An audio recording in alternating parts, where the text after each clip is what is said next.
Well, I grew up in Edmonton, born in Portland, but raised and spent my childhood in Edmonton. Most kids in Edmonton play hockey. And at the time, my mother worked for the provincial government, and there was in the recreation department. And they were doing a demonstration of lacrosse. My mother had never heard of it, I had never heard of it. And she thought this would be interesting for me to go see. So I went to this demonstration with some of my hockey buddies, and we looked at it and we were instantly hooked. We thought this would be a lot of fun.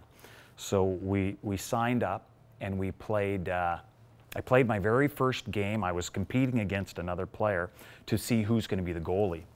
And so I got to play the first game, and I got a shutout. And that was the end of the goalie controversy, and I became the goalie and this other guy didn't. And but in Edmonton, lacrosse is not much of a factor at all.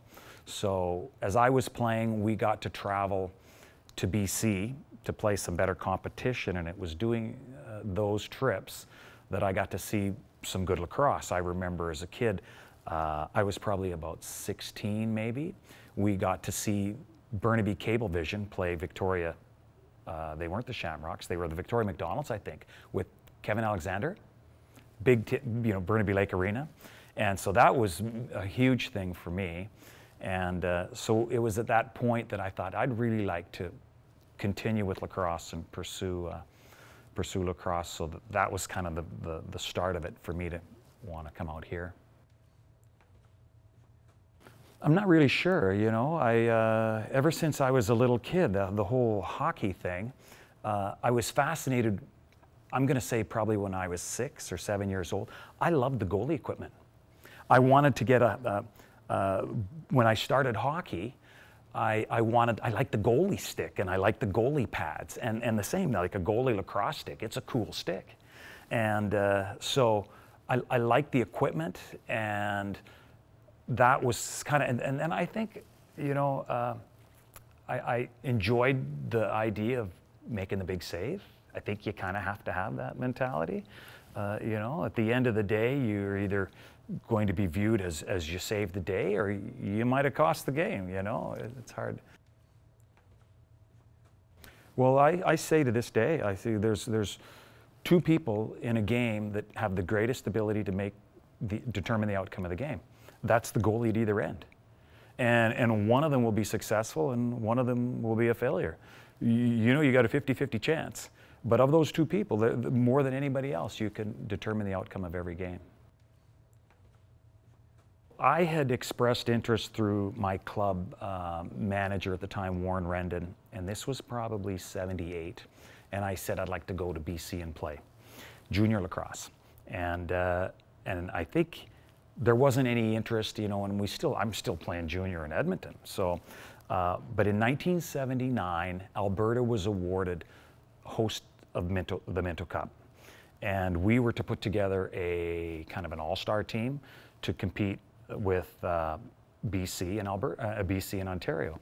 So in preparation for that, we traveled to BC to play the defending Mann Cup champions, Burnaby Cablevision. And then they came to Alberta and played us just to prepare us for this. And so as it turns out, Burnaby ended up representing BC and Peterborough represented Ontario. And we played in a round robin in Calgary. And I guess at that point, we lost, Burnaby won, but maybe I caught the eye of Jack Crosby and Dan Mattinson. And they had said, well, if you're interested, we would be interested in perhaps bringing you out. So it was Dan Mattinson that met me that winter, and we talked and I agreed to come out. And that was a life-changing experience. Yeah. In 1980, we came out, and there was myself and Paul Lottie were the two goalies, and Paul was a Burnaby-raised guy, growing up through the system. So when I came to Burnaby, three-time Mann Cup champions, a kid from Alberta, a goalie, a lacrosse player, it's not really a great fit.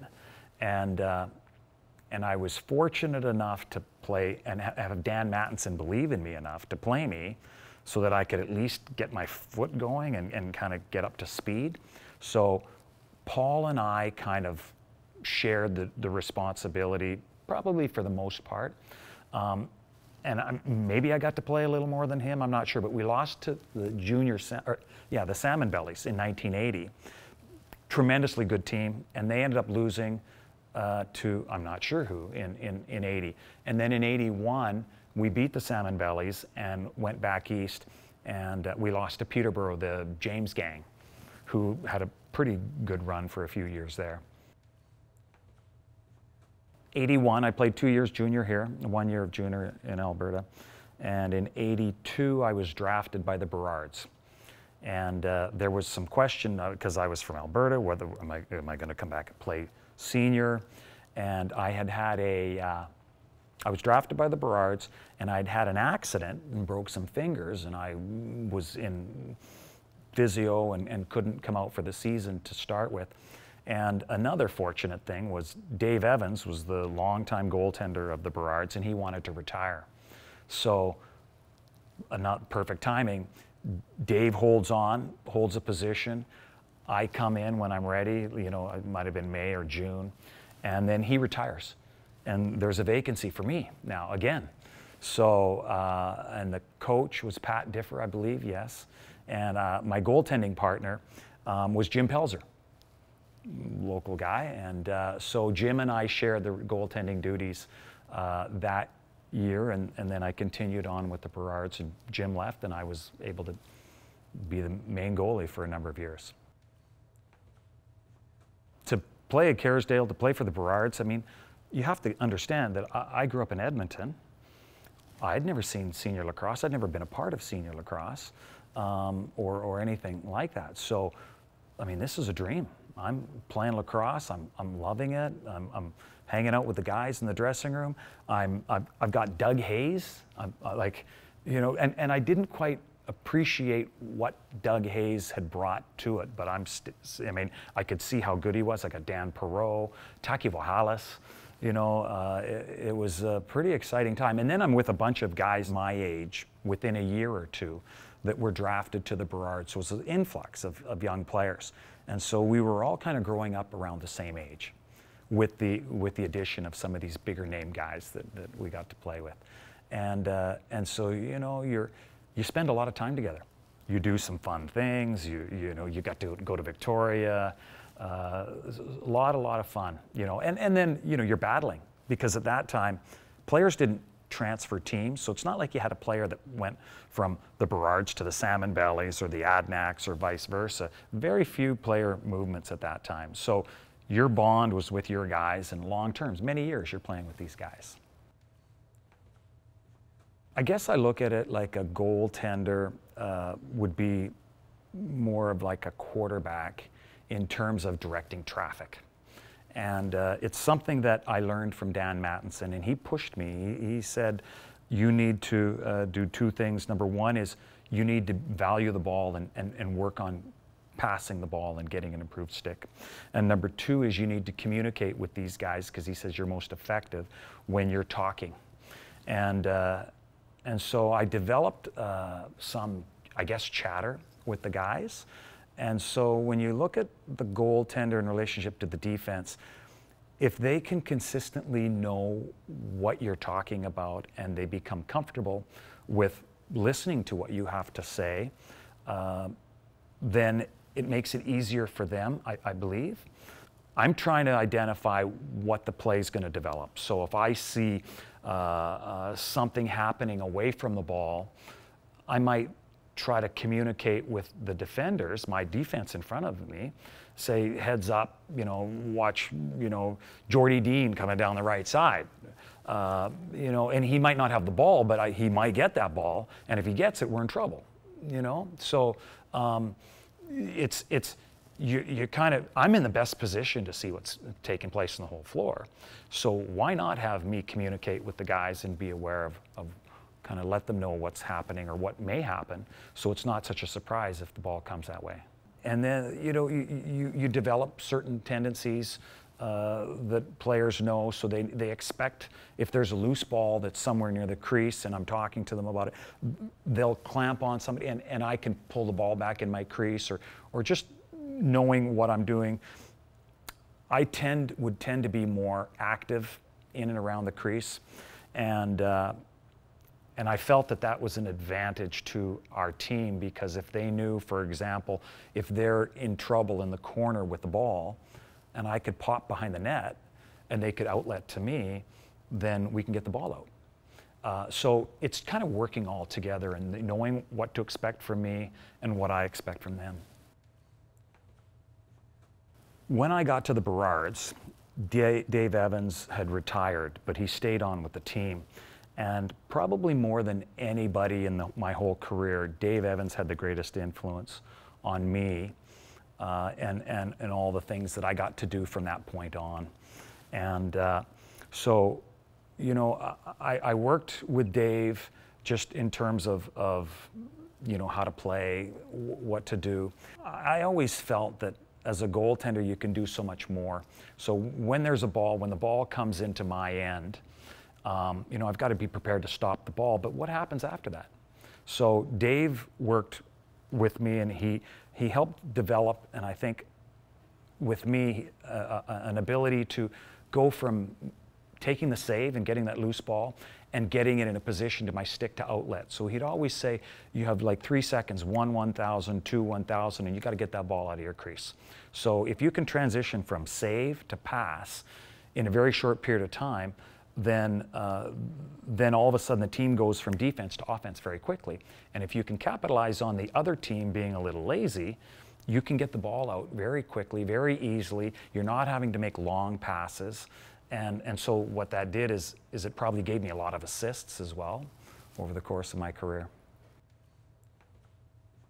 I got 1 goal in my career. And the truth of it is there's goaltenders that have much better passing skills than I do.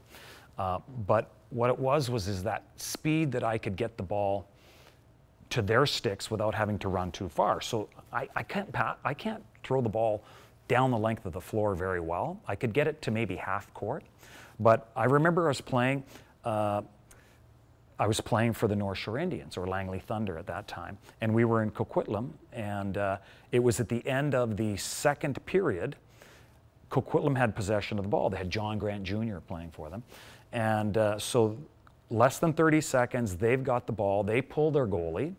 John Grant takes a shot, maybe a little premature, I'm not sure.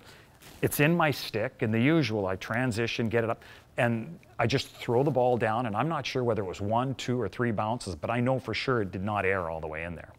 And I got a goal. And it was kind of, it's cool to get a goal because it's so rare, but the reality is like I can't throw the ball that far. What I like to look at is people think that, you know, you're playing in the WLA, you're playing in the NLL, and these guys can shoot the ball so hard. Well, they're shooting it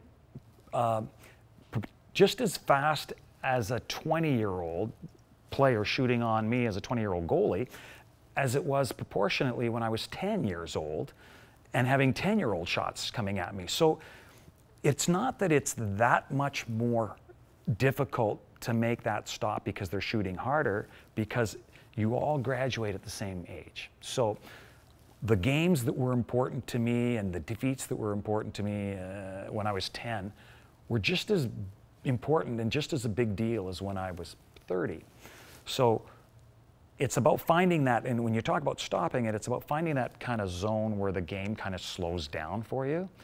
And when you're kind of in the zone and you know that it's almost like you can read the ball coming out of the stick, and you just instinctively make that move to make that save, whatever it takes. And if you flinch, then you probably shouldn't be a goalie. So if you flinched when you're 10, you know, you kind of learn pretty quick you're not goalie material. So, but if you don't flinch, then it just graduates. It's the same, you know. And even guys that might put the pads on that have never been a goalie, well, you learn how to take the shots too. So it's, I mean, certainly there's bruises, there's injuries that take place, but it just kind of goes to scale as you age too. Well, on a good game, I'm staying focused and I'm paying attention to who's coming out of their gate. I'm looking at the score clock, I'm trying to be aware of the game.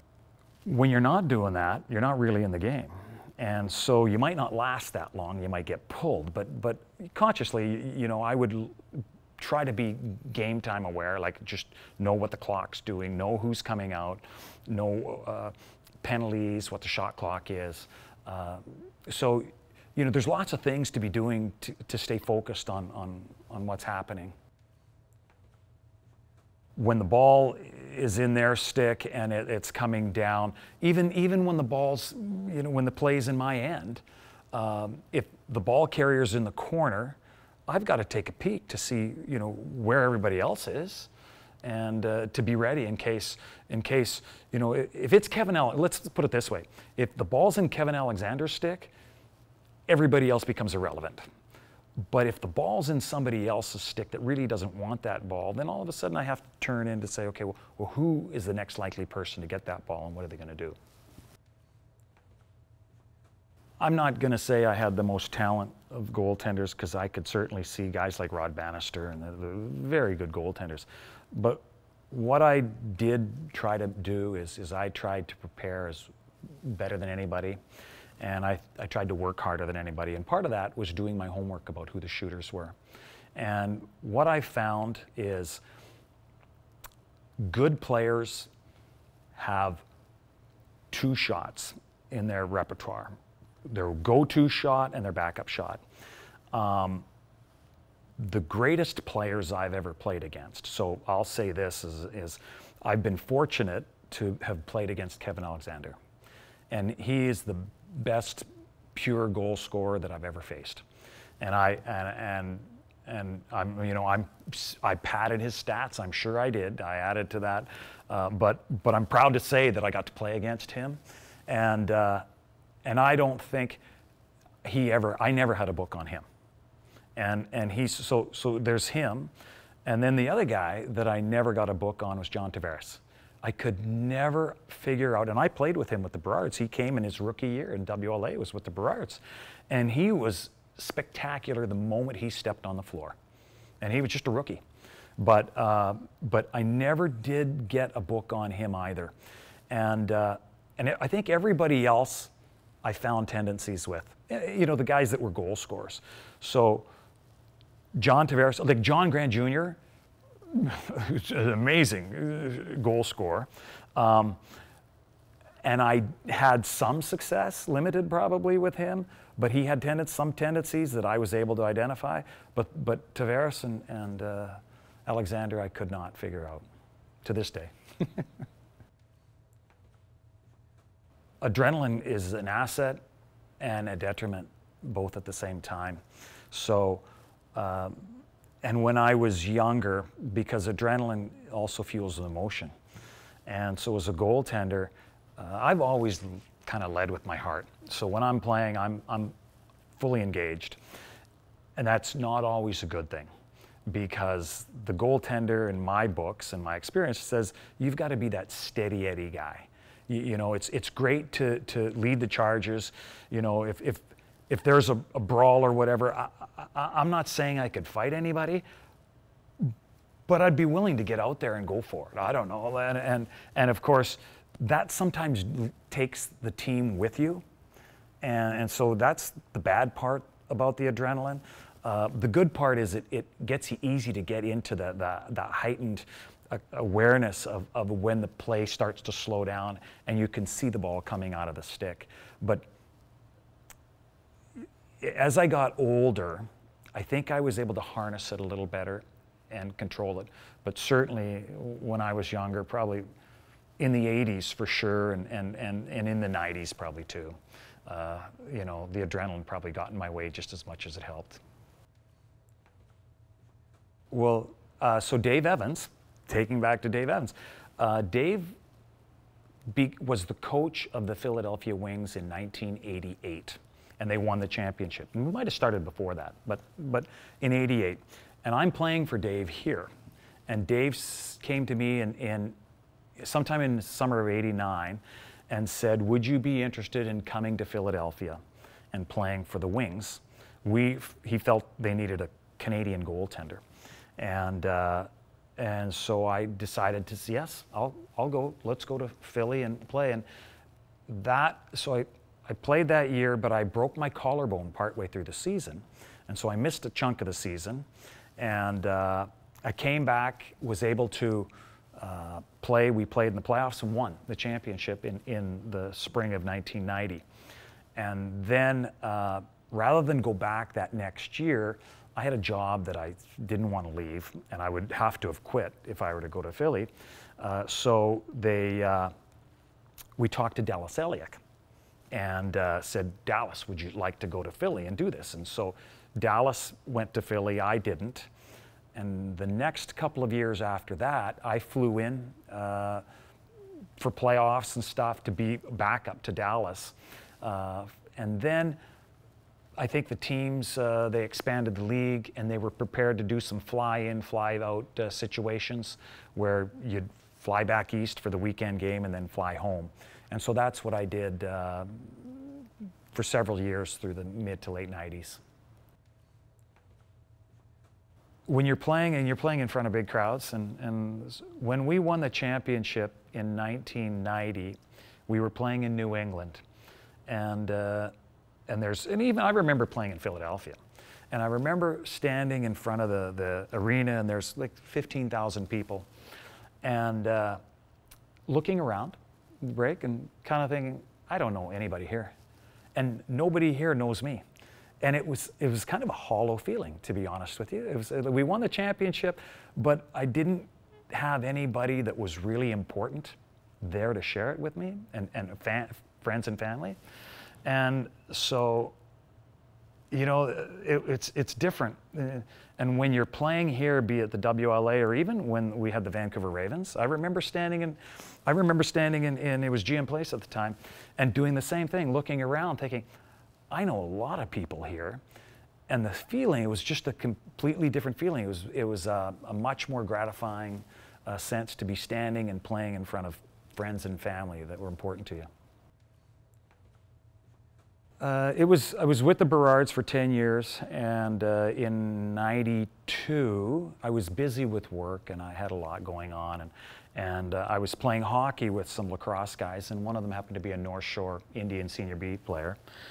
And he said, you know, like, I was thinking maybe I'll retire, maybe I'll back away from lacrosse. And he says, why don't you come play Senior B? Not much responsibility. You know, you just come and play with us. You know, we got a good team, and so I thought about it, and I said, yeah, okay. So I played Senior B in '92, and we won the President's Cup that year, and then the next year that team went on to Senior A. So I felt like I was a part of the North Shore Indians, Senior A. We're going to build on something, and we had some pretty good teams in there, and they paid a lot of players. We had Paul Gate come and play for us, and so we had some good teams. We ran into Victoria, which had some better teams than us, and but it was a lot of fun. It was 2003, and I'm playing, and truly loved playing. I loved playing. I loved practicing. I loved playing. I loved preparing. I loved everything about it. I loved being with the guys. I loved all that. And I'm not sure how exactly, but Victoria was making a run for the Mann Cup in 2003. And they approached Kenny Buchan in North Shore and said, would you be willing to trade me? And so Kenny called me and said, you know, Victoria's interested. Would you listen to what they have to say? And Walt Christensen called me, and it was out of the blue. I had no expectation. At this point, the idea, because North Shore wasn't, or I guess, yeah, we were North Shore at the time, we weren't competing for the Mann Cup. We knew that. And so the idea of getting to go to Victoria, they had Jim Veltman, they had John Tavares, Caleb Toth, like it was a pretty stacked team. And I thought, well, I got a chance maybe of winning a Mann Cup here. So I jumped at that chance, and turned out to be very good. And I really, really enjoyed my time. I had to commute back and forth, and I didn't make the practices that much, but it played out spectacularly for me. I really enjoyed that. We played Brampton. they had a pretty good team. They had Colin Doyle, Dan Dawson. That was not a shabby team that we played. And I think we won in 6, but our team was just, it was loaded with talent. And I you know, I got to piggyback and just ride their backs through the Mann Cup. We played Peterborough that year. And I did not play in 2004, but Victoria went back to the Mann Cup, felt that they got shortchanged that year. They had some tough calls, some ref calls that didn't go their way. They came back, and I remember talking to Walt, and he says, well, we're going to make another run for the Mann Cup here this year because we feel we've got the team to do it. And I was a part-timer at that time, just not playing all the games. And they brought in Anthony Cosmo, star goaltender. So he played the Mann Cup and did a tremendous job for them. And I was fortunate enough to be along for the ride and provide some backup and I think provide some support to be a part of that.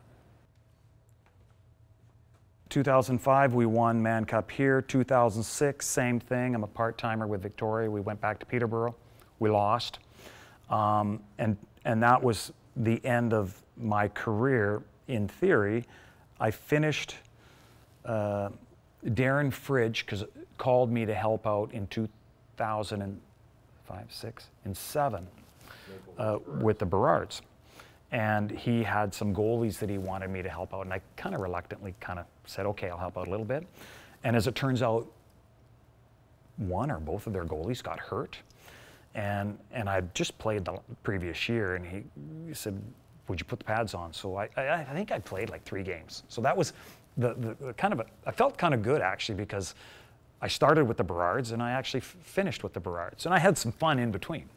And so when I finished playing 2007, it's like a light switch where it's just, I never, and to this day, I've not had the desire to put the pads on since. In fact, I don't have any equipment anymore. I've given it all away. But yeah, I think, and people say, well, don't you want to play, you know, Masters or do some of this stuff? I think the fact that I got to play as long as I did, competitively, is, you know, and I got to quit on kind of my terms, no desire to play again. That was the end of it.